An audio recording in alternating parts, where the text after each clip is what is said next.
புதுச்சேரியில் பணி நிரந்தரம் செய்ய வலியுறுத்தி 200க்கும் மேற்பட்ட ஒப்பந்த ஆசிரியர்கள் கல்வித்துறை வளாகத்தில் தொடர் போராட்டத்தில் ஈடுபட்டுள்ளனர்.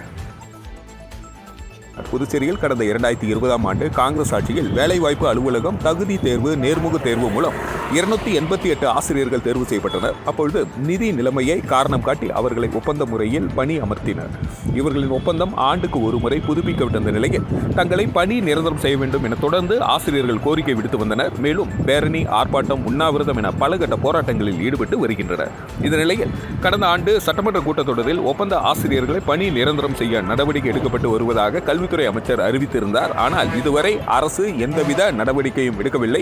இதனிடையே நாடு முழுவதும் ஒப்பந்த முறையில் பணியாற்றும் ஆசிரியர்களை பணி நிரந்தரம் செய்யலாம் என உச்சநீதிமன்றம் உத்தரவு பிறப்பித்திருந்தது. இந்த நிலையில் உச்சநீதிமன்ற தீர்ப்பை பின்பற்றி தங்களை பணி நிரந்தரம் செய்ய வேண்டும் என ஒப்பந்த ஆசிரியர்கள் தொடர்ந்து அரசை வலியுறுத்தி வரும் நிலையில் அரசு எந்தவித நடவடிக்கை எடுக்கவில்லை. இந்த நிலையில் பணி நிரந்தரம் செய்ய வலியுறுத்தி ஒப்பந்த ஆசிரியர்கள் 200க்கும் மேற்பட்டோர் கல்வித்துறை வளாகத்தில் தொடர் காத்திருப்பு போராட்டத்தை தொடங்கியுள்ளனர். இந்த போராட்டத்தில் உயிரே போனாலும் போராட்டத்தில் இருந்து பின் வாங்க போவதில்லை என அரசுக்கு ஆசிரியர்கள் எச்சரிக்கை விடுத்துள்ளனர். புதுச்சேரி முதல்வர் ரங்கசாமி முதுகு வலியால் அவதிப்படுவதால் 3 நாள் ஓய்வில் இருக்க டாக்டர் பரிந்துரைத்து உள்ளனர். புதுச்சேரி முதல்வர் ரங்கசாமி தினமும் காலை மாலையில் தன் வீட்டின் அருகில் உள்ள மைதானத்தில் டென்னிஸ் விளையாடுவது வழக்கம். இந்நிலையில் முதல்வர் சில தினங்களாக முதுகு வலியால் அவதிப்பட்டு வந்தார். இதன் காரணமாக நேற்று முன்தினம் மாகியில் நடைபெற்ற அரசு விழாவிற்கு செல்லாமல் சட்டசபையில் இருந்தபடி வீடியோ கான்பரன்ஸ் வாயிலாக கலந்து கொண்டார். நேற்று அவருக்கு முதுகு வலி அதிகரித்தது. டாக்டர் அவரை பரிசோதித்த பொழுது முதுகில் தசைப்பிடிப்பு ஏற்பட்டு இருப்பது தெரியவந்தது. அதை சிகிச்சை அளித்த டாக்டர்கள் 3 நாள் ஓய்வெடுக்க அறிவுறுத்தினர். அதனை ஏற்று முதல்வர் ரங்கசாமி திலாஸ்பேட்டையில் உள்ள அவரது வீட்டில் ஓய்வெடுத்து வருகிறார். இதன் காரணமாக நேற்று ஜிப்மர் மருத்துவக் கல்லூரியில் நடைபெற்ற பட்டமளிப்பு விழாவில் முதல்வர் பங்கேற்கவில்லை. புதுச்சேரி அருகே திருமணத்தின் பொழுது பேசப்பட்ட நகையை போடாததால் மனைவியை ஆபாசமாக வீடியோ எடுத்து இணையத்தில் பரப்பி விடுவேன் என கணவர் மிரட்டியதால் பட்டதாரி பெண் தூக்கிட்டு தற்கொலை செய்து கொண்ட சம்பவம் பரபரப்பை ஏற்படுத்தியுள்ளது.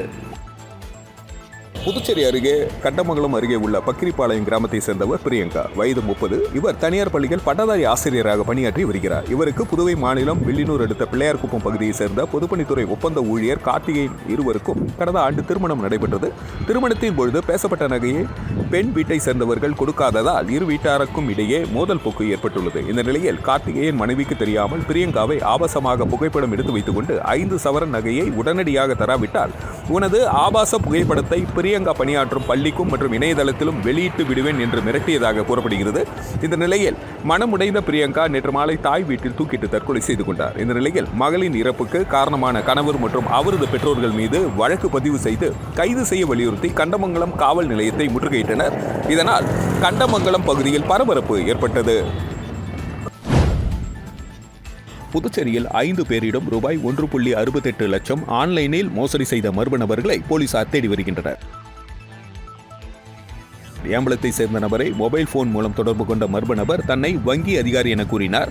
கிரெடிட் கார்டு வழங்குவதாக கூறி ஏடிஎம் விவரங்களை கேட்டார். அதனை நம்பி அவர் ஏடிஎம் விவரங்கள் மற்றும் ஓடிபி எண்ணை மர்ம நபரிடம் பகிர்ந்தார்.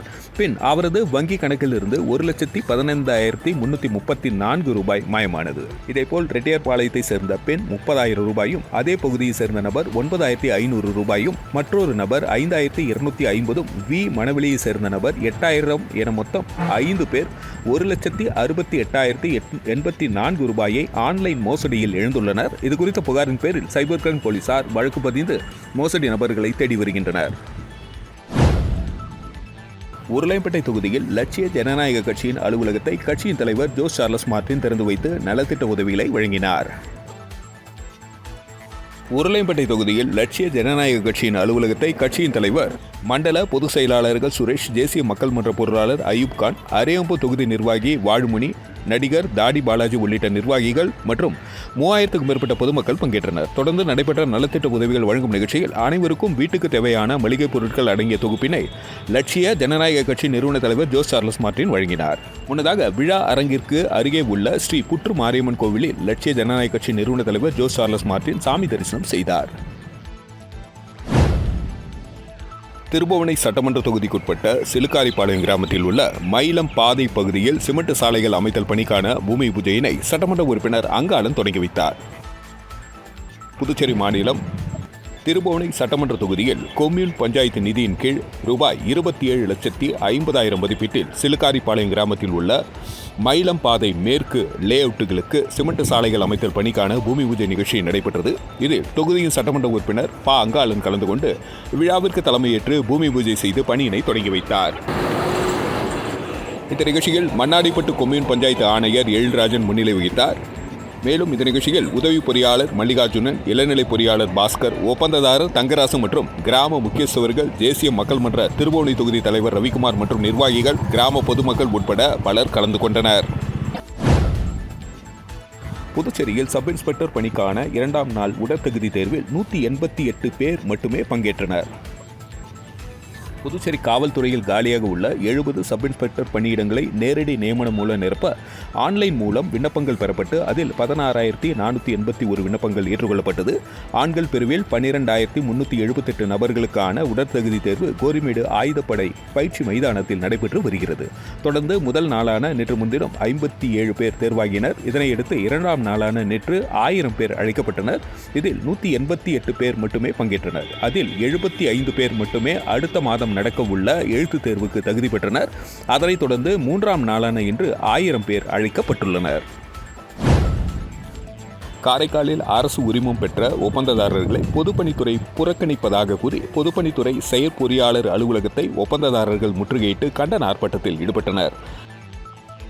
புதுச்சேரி மாநிலம் காரைக்கால் அரசு உரிமம் பெற்ற ஒப்பந்ததாரர்கள் புறக்கணிக்கப்படுவதாக காரைக்கால் பொதுப்பணித்துறை செயற்பொறியாளர் அலுவலகத்தை முற்றுகையிட்டு அரசு உரிமம் பெற்ற ஒப்பந்ததாரர்கள் சங்கத்தின் சார்பில் கண்டன ஆர்ப்பாட்டம் நடைபெற்றது. இந்த கண்டன ஆர்ப்பாட்டத்தில் காரைக்கால் மாவட்ட உள்ளூர் அரசு உரிமம் பெற்ற ஒப்பந்ததாரர்களை புறக்கணிக்கப்படுவதாகவும், புதுச்சேரி அரசு ஒப்பந்ததாரர் உரிமத்தை வைத்துக் கொண்டு நாங்கள் தமிழகத்தில் பணி செய்ய முடியாது எனவும், வெளியூர் ஒப்பந்ததாரர்களுக்கு புதுச்சேரி மாநிலத்தில் முன்னுரிமை அளிக்கப்படுவதாகவும், இதனால் உள்ளூர் அரசு உரிமம் பெற்ற ஒப்பந்ததாரர்கள் வேலையை இழப்பதாக வேதனையுடன் தெரிவித்துள்ளனர். மேலும் செயற்பொறியாளர், தலைமை பொறியாளர், புதுச்சேரி மாநில முதல்வர் இவர்களிடம் பல முறை மனுக்கள் அளித்தும் எவ்வித நடவடிக்கையும் இல்லை. இந்த நிலையில் புதுச்சேரி மாநில முதலமைச்சர் வருகின்ற சட்டமன்ற தேர்தலுக்குள் எங்களது வாழ்வாதாரத்திற்கு உரிய நடவடிக்கை எடுக்குமாறு கண்டன கோஷமிட்டு ஆர்ப்பாட்டத்தில் ஈடுபட்டனர். எங்களது கோரிக்கைகள் குறித்து புதுச்சேரி அரசு நடவடிக்கை எடுக்கவில்லை என்றால் பணி புறக்கணிப்பில் ஈடுபடுவோம் என்று தெரிவித்துள்ளனர். அரியாங்குப்பம் கொம்யூன் பஞ்சாயத்துக்கு உட்பட்ட அரியாங்குப்பம் மேற்கு சொர்ணா நகரில் பூமி பூஜையினை சட்டமன்ற உறுப்பினர் பாஸ்கர் தொடங்கி வைத்தார். புதுச்சேரியில் அரியாங்குப்பம் கொம்யூன் பஞ்சாயத்துக்கு உட்பட்ட அரியாங்குப்பம் மேற்கு சொர்ணா நகரில் 2025-26க்கான சட்டமன்ற உறுப்பினர் தொகுதி மேம்பாட்டு நிதியிலிருந்து அரியாங்குப்பம் கொம்யூன் பஞ்சாயத்து மூலம் விடுபட்ட பகுதிகளுக்கு ரூபாய் 31,14,000 மதிப்பீட்டில் சிமெண்ட் கான்கிரீட் சாலை மற்றும் கழிவுநீர் வடிகால் வசதி அமைப்பதற்கும், ஆனந்த நகர் பகுதியில் 23,33,000 மதிப்பீட்டில் சிமெண்ட் கான்கிரீட் சாலை மற்றும் கழிவுநீர் வடிகால் வசதி அமைப்பதற்காகவும் அந்தந்த பகுதிகளில் பூமி பூஜை நடைபெற்றது. இதில் சட்டமன்ற உறுப்பினர் பாஸ்கர் என்கிற தட்சிணாமூர்த்தி கலந்து கொண்டு பூமி பூஜை செய்து பணியினை தொடங்கி வைத்தார். மேலும் இந்த நிகழ்ச்சியில் ஆணையர் விநாயகமூர்த்தி, உதவி பொறியாளர் நாகராஜன், இளநிலை பொறியாளர் சுரேஷ் மற்றும் அப்பகுதி NR காங்கிரஸ் மற்றும் பாஜக உள்ளிட்ட கூட்டணி கட்சிகளின் நிர்வாகிகள், பொறுப்பாளர்கள், பிரமுகர்கள் கலந்து கொண்டனர். புதுச்சேரி பாரதிதாசன் அரசு மகளிர் கல்லூரியில் 60 லட்சம் மதிப்பில் மதில் சுவர்களை சீரமைப்பது உட்பட பல்வேறு பணிகளை பிரகாஷ்குமார் MLA பூமி பூஜை செய்து தொடங்கி வைத்தார். புதுச்சேரி முத்தியால்பேட்டை தொகுதிக்குட்பட்ட பாரதிதாசன் அரசு மகளிர் கல்லூரியில் ரூபாய் 60 லட்சம் மதிப்பில் பழைய மதில் சுவர்களை சீரமைப்பது, நூலக வளாகத்தில் பிளாஸ்டிக் கதவுகள் அமைப்பது, வகுப்பறையில் டைல்ஸ் கற்கள் பதிப்பது உட்பட பல்வேறு பணிக்கான பூமி பூஜை விழா கல்லூரி வளாகத்தில் இன்று நடைபெற்றது. விழாவில் தொகுதி சட்டமன்ற உறுப்பினர் பிரகாஷ்குமார் கலந்து கொண்டு பூமி பூஜை செய்து பணியினை தொடங்கி வைத்தார். மேலும் கல்லூரி விளையாட்டு மைதானத்தில் ரூபாய் 20 லட்சம் மதிப்பில் அமைக்கப்பட்டுள்ள மின் விளக்குகளை செயல்பாட்டிற்கு கொண்டு வந்தார். இந்த நிகழ்ச்சியில் பொதுப்பணித்துறை அதிகாரிகள், கல்லூரி முதல்வர் மதிவாணன், பேராசிரியர்கள், மாணவிகள் மற்றும் தொகுதி NR காங்கிரஸ் நிர்வாகிகள் உட்பட பலர் கலந்து கொண்டனர். புதுச்சேரி காமராஜர் நகர் தொகுதி மக்களுக்கு நலத்திட்ட உதவிகளை லட்சிய ஜனநாயக கட்சி நிறுவன தலைவர் ஜோஸ் சார்லஸ் மார்ட்டின் வழங்கினார். புதுச்சேரி காமராஜர் நகர் தொகுதி மக்களுக்கு பல்வேறு கட்டங்களாக லட்சிய ஜனநாயக கட்சி சார்பில் நலத்திட்ட உதவிகள் வழங்கப்பட்ட ஒரு நிலையில் இன்று லட்சிய ஜனநாயக கட்சி நிறுவன தலைவர் ஜோஸ் சார்லஸ் மார்ட்டின் ரெயின்போ நகர், சுதந்திர பொன்விழா நகர் உள்ளிட்ட பல்வேறு பகுதிகளைச் சேர்ந்த பொதுமக்களுக்கு குடிநீர் சுத்திகரிப்பு இயந்திரம், பிரஷர் குக்கர், மிக்சி, மின் அடுப்பு, டவா உள்ளிட்ட பல்வேறு வீட்டு உபயோகப் பொருட்களை வழங்கினார். இந்த நிகழ்ச்சியில் பொதுச் செயலாளர் துரைசாமி, பிரபாகரன், தேசிய மக்கள் மன்ற தலைவர் ரீகன் ஜான்குமார், மண்டல பொதுச் செயலாளர்கள் விஜயராஜ், மாநில செயலாளர் ரவி ராஜாராம் உள்ளிட்ட நிர்வாகிகள் கலந்து கொண்டனர். வெள்ளியனூர் ஆயுஷ் மருத்துவமனையில் சர்க்கரை நோய் குறித்த விழிப்புணர்வு முகாம் நடைபெற்றது. வெள்ளியனூர் பகுதியில் இங்கே வரும் ஆயுஷ் மருத்துவமனையில் சர்க்கரை நோய் குறித்த விழிப்புணர்வு முகாம் நடைபெற்றது. முகாமானது மாதம் தோறும் பிரதிவாரம் 3வது புதன்கிழமை அன்று சர்க்கரை நோய் விழிப்புணர்வு குறித்த விளக்கங்கள் அளிக்கப்பட்டு வருகிறது. இந்த நிகழ்ச்சிக்கு ஆயுர்வேத துறை தலைவர் நோடல் ஆபீசர் டாக்டர் பத்மவதம்மா, பஞ்சகர்மா துறை தலைவர் டாக்டர் பிரசன்னலட்சுமி ஆகியோர் தலைமை தாங்கி சர்க்கரை குறித்த பொதுமக்களுக்கு விளக்குரை ஆற்றினார்கள். ஆயுர்வேத மருத்துவர் டாக்டர் ஜீவா ஆனந்த் சர்க்கரை நோய் வரும் முன் காப்பது எப்படி, வந்த பின் உடனடியாக அதை எவ்வாறு கட்டுக்குள் வர வேண்டும் என்பதை பற்றி சிறப்புரை ஆற்றினார். இதில் ஏராளமான பொதுமக்கள் கலந்து கொண்டு பயன்பெற்றனர். காரைக்காலில் கைலாசநாதர் கோவிலில் குச்சியில் பபுல்கம் ஒட்டி உண்டியலில் நூதனமாக திருட முயற்சித்த இருவரை கோவில் மெய்க்காப்பாளர் கையும் களவுமாக பிடித்து காவல் நிலையத்தில் ஒப்படைத்தார். காரைக்கால் மாவட்டத்தில் உள்ள பிரசித்தி பெற்ற ஸ்ரீ கைலாசநாதர் கோவிலில் மெய்க்காப்பாளராக பாஸ்கர் என்பவர் பணி செய்து வருகிறார். இந்த நிலையில் நேற்று மாலை கோவில் வளாகத்தில் பணியில் ஈடுபட்டிருந்த பொழுது முருகன் சன்னதி அருகே உள்ள உண்டியலில் 2 நபர்கள் குச்சியை உள்ளே விட்டு கிளறி கொண்டுள்ளனர். இதை கவனித்த பாஸ்கர் மற்றொரு மெய்க்காப்பாளரான மணிகண்டனை அழைத்து கொண்டு இருவரையும் கையும் களவமாக பிடித்த பொழுது குச்சியில் பபுல்காம் ஒட்டி வைத்து உண்டியல் உள்ளே விட்டு அதில் ஒட்டும் பணத்தை திருடி கொண்டிருந்தது தெரியவந்தது. இதனையடுத்து மெய்க்காப்பாளர்கள் இருவரையும் நகர காவல் நிலையத்தில் ஒப்படைத்தார். புகாரின் பேரில் போலீசார் விசாரணை செய்ததில் திருப்பட்டினத்தை சேர்ந்த ஜடாயுத புரீசுர திருநள்ளாரை சேர்ந்த வெங்கடேஷ் என்பது தெரியவந்தது. தொடர்ந்து இருவர் மீதும் காரைக்கால் நகர போலீசார் வழக்கு பதிவு செய்து நீதிமன்றத்தில் ஆஜர்படுத்தி சிறையில் அடைத்தனர். புதுச்சேரியில் லட்சிய ஜனநாயக கட்சி பொதுச் செயலாளர் டாக்டர் துரைசாமி ஏற்பாட்டில் என்ஆர் காங்கிரஸ் கட்சியில் இருந்து விலகி அக்கட்சியில் இணைந்தனர்.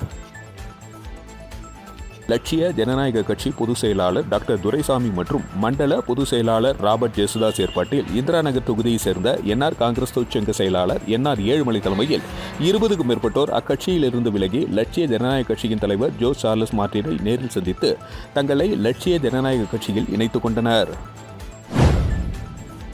புதுச்சேரி மகிழா காங்கிரஸ் கட்சியின் செயலாளர் இந்திரா என்கிற சரண்யா மற்றும் அரியாம்பு தொகுதியில் உள்ள மாற்றுக் கட்சிகளை சேர்ந்த 10க்கும் மேற்பட்டோர் லட்சிய ஜனநாயக கட்சி நிர்வாகி என்ஆர் வாழ்முனி தலைமையில் லட்சிய ஜனநாயக கட்சி தலைவர் ஜோ சார்லஸ் மார்டினை நேரில் சந்தித்து தங்கள் லட்சிய ஜனநாயக கட்சியில் இணைத்துக் கொண்டனர். உடன் மண்டல பொதுச் செயலாளர் சுரேஷ், ஜேசிஎம் மக்கள் மன்ற பொருளாளர் அயூப் கான் உள்ளிட்ட நிர்வாகிகள் உடனிருந்தனர். சாலை பாதுகாப்பு மாதத்தை முன்னிட்டு பாரதிதாசன் அரசு மகளிர் கல்லூரியில் ஓட்டுநர் உரிமம் குறித்த பயிற்சி முகாம் நடைபெற்றது. புதுச்சேரியில் 38வது சாலை பாதுகாப்பு மாதத்தை முன்னிட்டு பாரதிதாசன் அரசு மகளிர் கல்லூரியில் சிறப்பு கற்றல் உரிமம் LLR மற்றும் ஓட்டுநர் உரிமம் DL முகாம் இன்று நடத்தப்பட்டது. இம்முயற்சி போக்குவரத்து ஆணையரின் வழிகாட்டுதல்படி கீழ் மற்றும் RDO ரமேஷ் மற்றும் RDO பிரபாகர் ராவ் ஆகியோரின் அறிவுறுத்தல்படி நடைபெற்றது. மாணவர்கள் மற்றும் பொதுமக்களிடையே சாலை பாதுகாப்பு விழிப்புணர்வை ஊக்குவித்தல், அத்தியாவசிய ஓட்டுநர் உரிமங்களை எளிதாக பெறுவதை உறுதி செய்வதுடன் பொறுப்பான சாலை நடத்தை குறித்து குடிமக்களுக்கு கற்பிப்பதும் இந்த முகாமின் நோக்கமாகும். முகாமில் இன்ஸ்பெக்டர் புவனேஷ் மற்றும் இன்ஸ்பெக்டர் அண்ணாமலை ஆகியோர் விண்ணப்பங்களை சுமூகமாக பரிசீலிக்க வழிவகுத்தனர். கட்டாய சோதனைகளை நடத்தினர். மேலும் சாலை பாதுகாப்பு நடவடிக்கைகளின் முக்கியத்துவம் குறித்து பங்கேற்பாளர்களுடன் ஈடுபட்டனர். இவ்விழாவில் பேசிய அதிகாரிகள் முறையான உரிமம் வழங்குவதை ஊக்குவிப்பதன் மூலமும் போக்குவரத்து விதிகள் குறித்த ஓட்டுநர்களுக்கு விழிப்புணர்வு ஏற்படுத்துவதன் மூலமும் இதுபோன்ற முயற்சிகள் சாலை விபத்துகளை குறைக்க உதவும் என்று வலியுறுத்தப்பட்டது. இம்முகாமில் மாணவர்கள், ஆசிரியர்கள் மற்றும் உள்ளூர் வாசிகளிடமிருந்து ஊக்கமளிக்கும் வருகையை கண்டது. அவர்கள் அனைவரும் வளாகத்தில் உள்ள வசதியையும் தகவல் தரும் அமர்வுகளையும் பாராட்டினர். புதுச்சேரியில் ஃபாதர் ஏ பால் அவர்கள் தலைமையில் கிறிஸ்துவ சர்ச் தலைவர்கள் லட்சிய ஜனநாயக கட்சியின் தலைவர் ஜோ சார்லஸ் மார்டினை நேரில் சந்தித்து ஆலோசனை நடத்தினர். இந்த சந்திப்பின் பொழுது புதுச்சேரியில் உள்ள அனைத்து கிறிஸ்துவ தேவாலயங்களையும் முறையாக பராமரிப்பது தொடர்பாக விரிவாக விவாதிக்கப்பட்டது. தேவாலயங்களின் அடிப்படை வசதிகள், பாதுகாப்பு மற்றும் பராமரிப்பு பணிகள் குறித்து கருத்துக்கள் பரிமாறப்பட்டு அதற்கான தீர்வுகள் குறித்து ஆலோசிக்கப்பட்டது. மேலும் கிறிஸ்துவ சமூகத்தின் நலனுக்காக தேவையான நடவடிக்கைகள் எடுக்கப்படும் என்று சர்ச் தலைவர்கள் உறுதியளித்தனர். இதற்கு ஜோ சார்லஸ் மார்டின் அவர்கள் உரிய கவனம் செலுத்தி தேவையான ஆதரவு வழங்கப்படும் என உறுதியளித்தார்.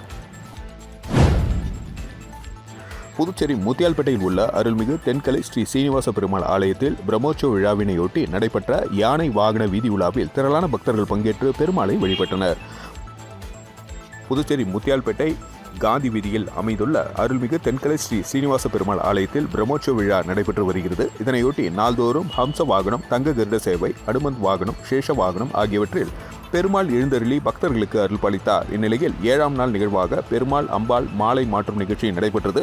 அதனைத் தொடர்ந்து பெருமாள் சிறப்பு அலங்காரத்தில் யானை வாகனத்தில் எழுந்தருளினார். பின்னர் கோவில் வளாகத்திலும் 4 மாட வீதிகளில் ஊர்வலமாக கொண்டு வரப்பட்டார். தொடர்ந்து பெருமாளுக்கு மகா தீபாரதனை காண்பிக்கப்பட்டது. உபயதாரர் சர்க்குருநாதன் மற்றும் பாலமுருகன் பிரியங்கா குடும்பத்தினர் செய்திருந்தனர். இதில் திரளான பக்தர்கள் பங்கேற்று சீனிவாச பெருமாளை வழிபட்டனர். புதுவை கலாம் ஓட்டுநர்கள் சேவை நலச்சங்கத்தின் தலைவர் சதாசிவம் தலைமையில் சங்க நிர்வாகிகள் லட்சிய ஜனநாயக கட்சியின் தலைவர் ஜோஸ் சார்லஸ் மார்டின் அவர்களை நேரில் சந்தித்து அக்கட்சிக்கு தங்களின் முழுமையான ஆதரவை தெரிவித்துக் கொண்டனர். மேலும் சங்கத்தில் 1000க்கும் மேற்பட்ட ஓட்டுநர்கள் உறுப்பினர்களாக உள்ள நிலையில் சங்கத்தின் 5ஆம் ஆண்டு துவக்க விழா வில்லியனூரில் நடைபெற உள்ளதாகவும் அந்த விழாவில் சிறப்பு அழைப்பாளராக வருகை தந்து இந்த நிகழ்ச்சியை சிறப்பிக்குமாறு தலைவர் ஜோஸ் சார்லஸ் மார்டின் அவர்களை சங்க நிர்வாகிகள் அன்புடன் கேட்டுக்கொண்டனர். இந்த 5ஆம் ஆண்டு விழாவினை முன்னிட்டு பொதுமக்கள் மற்றும் ஓட்டுநர்களின் நலனை கருத்தில் கொண்டு பொது மருத்துவ முகாம், பல் மருத்துவ முகாம், கண் சிகிச்சை முகாம் ஆகியவற்றை நடத்தவும், மேலும் 100 நபர்களுக்கு சீருடை வழங்க நிகழ்ச்சியை மேற்கொள்ள சங்கம் முடிவு செய்துள்ளதாக தெரிவிக்கப்பட்டது. இந்த சந்திப்பின் பொழுது சங்க நிர்வாகிகள் மற்றும் கட்சி நிர்வாகிகள் உட்பட பலர் உடனிருந்தனர்.